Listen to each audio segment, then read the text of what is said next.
Hi friends, welcome back to tasty kitchen with ಅದ್ಕೆ ನಾದ್ನಿ YouTube channel. ಅದಕ್ಕೆ ಇವತ್ತೇನು ಮಾಡ್ತಾ ಇದ್ದೀರಾ? ನಾನಿವತ್ತು ನೀರು ದೋಸೆ ಮಾಡ್ತಾ ಇದ್ದೀನಿ. ಕೋಳಿ ಸಾಂಬಾರು, ಮೀನು ಸಾಂಬಾರು, ಚಟ್ನಿ ಜೊತೆ ಒಳ್ಳೆ ಕಾಂಬಿನೇಷನ್. ನೀರು ದೋಸೆ ಬೆಳಗ್ಗೆ ಬ್ರೇಕ್ಫಾಸ್ಟಿಗೆ ಎಲ್ರಿಗೂ ಒಳ್ಳೆ ಈಸಿ ರೆಸಿಪಿ. ಓ, ನನ್ನ ಮಗನ ಫೇವ್ರೆಟ್ ನೀರು ದೋಸೆ. ಓಕೆ, ಅದಕ್ಕೆ ಸ್ಟಾರ್ಟ್ ಮಾಡಿ ಹಾಗಾದ್ರೆ. ಬಾ ಹೇಗೆ ಮಾಡೋದು ಅಂತ ನೋಡೋಣ.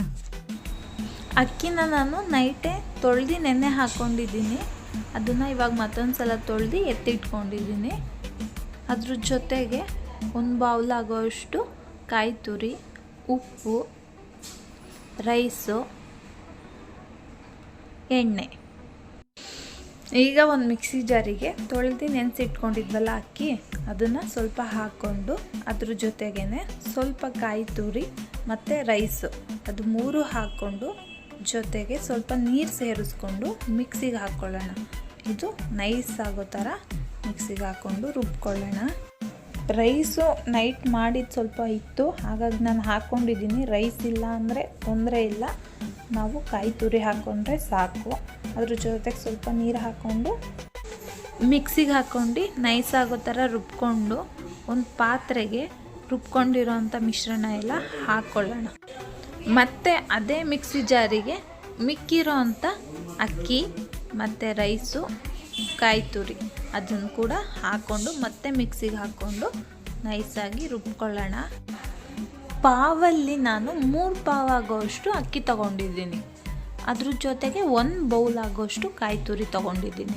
ನೀವು ಬೇಕಾದರೆ ಕಮ್ಮಿ ಅಕ್ಕಿ ಹಾಕ್ಕೋಬೋದು. ನಮ್ಮ ಮನೇಲಿ ತುಂಬ ಜನ ಇರೋದ್ರಿಂದ ನಾನು 3 ಪಾವ್ ತೊಗೊಂಡಿದ್ದೀನಿ. ಇದು ನಾವು 1 ಪಾವ್ ಅಕ್ಕಿ ಹಾಕ್ಕೊಂಡ್ರೆ ಮಿನಿಮಮ್ 3-4 ಜನ ತಿನ್ಬೋದು, ಅಷ್ಟು ನೀರು ದೋಸೆ ಆಗುತ್ತೆ. ಸೊ ನೋಡಿ ಹಾಕ್ಕೊಳ್ಳಿ. ನಾನು 3 ಪಾವ್ ತೊಗೊಂಡಿದ್ದೀನಿ. 1 ಬೌಲು ಕಾಯಿ ತುರಿ ತೊಗೊಂಡಿದ್ದೀನಿ. ರೈಸು ಹಾಕಲೇಬೇಕು ಅಂತ ಏನಿಲ್ಲ, ರೈಸ್ ಇಲ್ಲ ಅಂದರೂ ಓಕೆ, ಕಾಯಿ ತುರಿ ಹಾಕ್ಕೊಂಡ್ರೆ ಸಾಕು. ಮತ್ತು ಕಾಯಿ ನಾವು ತುಂಕಾಯಿ ಅಂತೀವಲ್ಲ, ಆ ಥರ ಕಾಯಿ ಹಾಕ್ಕೊಂಡ್ರೆ ನೀರು ದೋಸೆಗೆ ತುಂಬ ಚೆನ್ನಾಗಿರುತ್ತೆ. ನಾನೀಗ ರುಬ್ಕೊಂಡಿದ್ದೀನಿ. ರುಬ್ಕೊಂಡಾದಮೇಲೆ ನಾನು ಇಲ್ಲಿ ರುಚಿಗೆ ಎಷ್ಟು ಬೇಕೋ ಅಷ್ಟು ಉಪ್ಪು ಹಾಕ್ಕೊಂಡು ನೀರು ಸೇರಿಸ್ಕೊಳ್ತೀನಿ. ನೀರು ದೋಸೆಗೆ ನಾವು ಸ್ವಲ್ಪ ಜಾಸ್ತಿ ನೀರು ಹಾಕ್ಕೋಬೇಕು. ದೋಸೆ ನೀಡಿ ಬಂದ್ಬಿಟ್ಟು ತೆಳು ಇರಬೇಕು. ನೀವು ನೋಡಿ ಇಲ್ಲಿ ಕಾಣ್ತಿರ್ಬೋದು, ಈ ಥರ ತೆಳು ಇರಬೇಕು.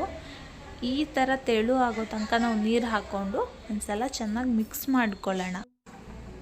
ನಾನು ಇನ್ನೊಂದು ಗ್ಲಾಸು ನೀರು ಸೇರಿಸ್ಕೊಳ್ತೀನಿ, ಸ್ವಲ್ಪ ಗಟ್ಟಿ ಇತ್ತು ಹಾಗಾಗಿ. ಈಗ ನೀರು ಸೇರಿಸ್ಕೊಂಡ್ಮೇಲೆ ಒಂದ್ಸಲ ಮಿಕ್ಸ್ ಮಾಡ್ಕೊಳ್ತೀನಿ. ಈ ಹದದಲ್ಲಿ ನಮಗೆ ನೀರು ದೋಸೆ ನೀಡಿ ಇರಬೇಕು. ಗ್ಯಾಸ್ ಆನ್ ಮಾಡಿ ಹಂಚಿಟ್ಕೊಳ್ಳೋಣ. ಹಂಚಕ್ಕಾದ್ಮೇಲೆ ಅದಕ್ಕೆ ಎಣ್ಣೆ ಸವರ್ಕೊಳ್ಳೋಣ. ಈ ರೀತಿಯಾಗಿ ದೋಸೆ ನೀಡಿನ ಹಂಚ ಮೇಲೆ ಹಾಕ್ಕೊಳ್ತಾ ಬರೋಣ. ನಾವು ದೋಸೆ ಹಾಕ್ಕೊಳ್ಳೋ ಥರ ಹಾಕ್ಲಿಕ್ಕೆ ಬರಲ್ಲ, ಇದು ಜಸ್ಟ್ ಉಯ್ಬೇಕಷ್ಟೆ. ಉಯ್ದ್ಬಿಟ್ಟು ಇದಕ್ಕೆ ಒಂದು ಪ್ಲೇಟ್ ಮುಚ್ಕೊಂಡು 1-2 ನಿಮಿಷ ಬೇಯಿಸ್ಕೊಳ್ಳೋಣ. ನಾನು ಮತ್ತೆ ಎಣ್ಣೆ ಹಾಕ್ಲಿಕ್ಕೆ ಹೋಗಲ್ಲ ಮೇಲ್ಗಡೆ, ಜಸ್ಟ್ ಪ್ಲೇಟ್ ಮುಚ್ಕೊಂಡು ಬೇಯಲಿಕ್ಕೆ ಬಿಡ್ತೀನಿ. ಬೇಕಾದರೆ ಎಣ್ಣೆ ಕೂಡ ಹಾಕೋಬೋದು, ನಾನೇನು ಹಾಕ್ಲಿಕ್ಕೆ ಹೋಗಲ್ಲ. ನೀರು ದೋಸೆಗೆ ಬೆಸ್ಟ್ ಕಾಂಬಿನೇಷನ್ ಅಂದರೆ ನಾಟಿ ಕೋಳಿ ಸಾಂಬಾರು, ಇಲ್ಲ ಅಂದರೆ ಶೇಂಗಾ ಬೀಜ ಚಟ್ನಿ, ತುಂಬ ಚೆನ್ನಾಗಿರುತ್ತೆ.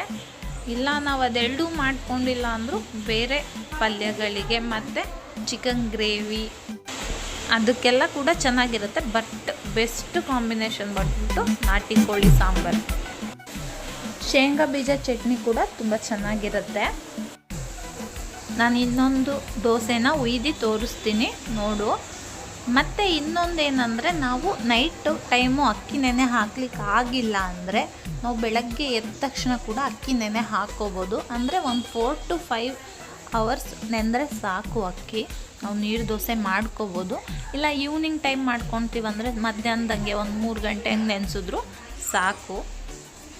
ನಾನಿವತ್ತು ನೀರು ದೋಸೆಗೆ ಶೇಂಗಾ ಬೀಜ ಚಟ್ನಿ ಮಾಡ್ಕೊಂಡಿದ್ದೀನಿ, ತುಂಬ ಚೆನ್ನಾಗಿರುತ್ತೆ. ನಾನು ಯಾವಾಗಲೂ ಎಷ್ಟು ಬೇಗ ಆಗುತ್ತೆ ಆ ಥರ ಅಡುಗೆಗಳನ್ನೇ ಮಾಡೋದು ಮತ್ತು ಶೇರ್ ಕೂಡ ಮಾಡೋದು. ಯಾಕಂದರೆ ಮಕ್ಳಿಗೆ ಟೈಮ್ ಆಗಿರುತ್ತೆ, ಸ್ಕೂಲಿಗೆ ಆಫೀಸಿಗೆ ಹೋಗ್ಲಿಕ್ಕೆ ನಮಗೂ ಕೂಡ ಟೈಮ್ ಆಗಿರುತ್ತೆ. ಹಾಗಾಗಿ ನಾನು ಯಾವುದು ಬೇಗ ಮತ್ತು ಟೇಸ್ಟಿಯಾಗಿರುತ್ತೆ ಆ ರೆಸಿಪಿಗಳನ್ನೇ ಜಾಸ್ತಿ ಮಾರ್ನಿಂಗ್ ಟೈಮ್ ಮಾಡೋದು. ಮತ್ತು ನಾನು ಜಾಸ್ತಿ ಟೈಮ್ ತೊಗೊಳ್ಳೋವಂಥ ರೆಸಿಪಿಗಳನ್ನ ಸಂಜೆಗೆ ಇಟ್ಕೊಳ್ತೀನಿ. ಇಲ್ಲ ಅಂದರೆ ನಾನು ಮನೆಯಲ್ಲಿದ್ದಾಗ ಆ ರೆಸಿಪಿಗಳನ್ನ ಮಾಡ್ತೀನಿ. ಶೇಂಗಾ ಬೀಜ ಚಟ್ನಿ ಜೊತೆ ನೀರು ದೋಸೆ ರೆಡಿಯಾಗಿದೆ. ಟೇಸ್ಟ್ ಮಾಡಿ ಹೇಳು ಹೇಗಿದೆ ಅಂತ. ಅದಕ್ಕೆ ನೀರು ದೋಸೆ ತುಂಬ ಚೆನ್ನಾಗಿದೆ. ಬೆಳಗ್ಗೆ ಟೈಮಲ್ಲಿ ಏನು ತಿಂಡಿ ಮಾಡೋದು ಅಂತ ಗೊತ್ತಾಗ್ತಿಲ್ಲ ಅಂದರೆ ಒಂದ್ಸಲ ಈ ಥರ ನೀರು ದೋಸೆ ಮಾಡಿ, ಖಂಡಿತ ನಿಮಗೆ ಇಷ್ಟ ಆಗುತ್ತೆ. ಇದೇ ಥರ ಮೋರ್ ವೀಡಿಯೋಸ್ಗಾಗಿ ನೋಡಿ ಟೇಸ್ಟಿ ಕಿಚನ್ ವಿತ್ ಅದಕ್ಕೆ ನಾದ್ನಿ. ಇನ್ನೂ ನಮ್ಮ ಚಾನಲ್ನ ಸಬ್ಸ್ಕ್ರೈಬ್ ಮಾಡಿಲ್ಲ ಅಂದರೆ ಸಬ್ಸ್ಕ್ರೈಬ್ ಮಾಡಿ, ಲೈಕ್ ಮಾಡಿ, ಶೇರ್ ಮಾಡಿ, ಕಮೆಂಟ್ ಮಾಡಿ ಮತ್ತು ಪಕ್ಕದಲ್ಲಿರೋ ಬೆಲ್ ಐಕಾನ್ನ ಕ್ಲಿಕ್ ಮಾಡಿ. Thank you. ಕೆಲವೊಮ್ಮೆ ಕೇಳಿದ್ದಕ್ಕಿಂತಲೂ ಹೆಚ್ಚು ಸಿಗುತ್ತೆ.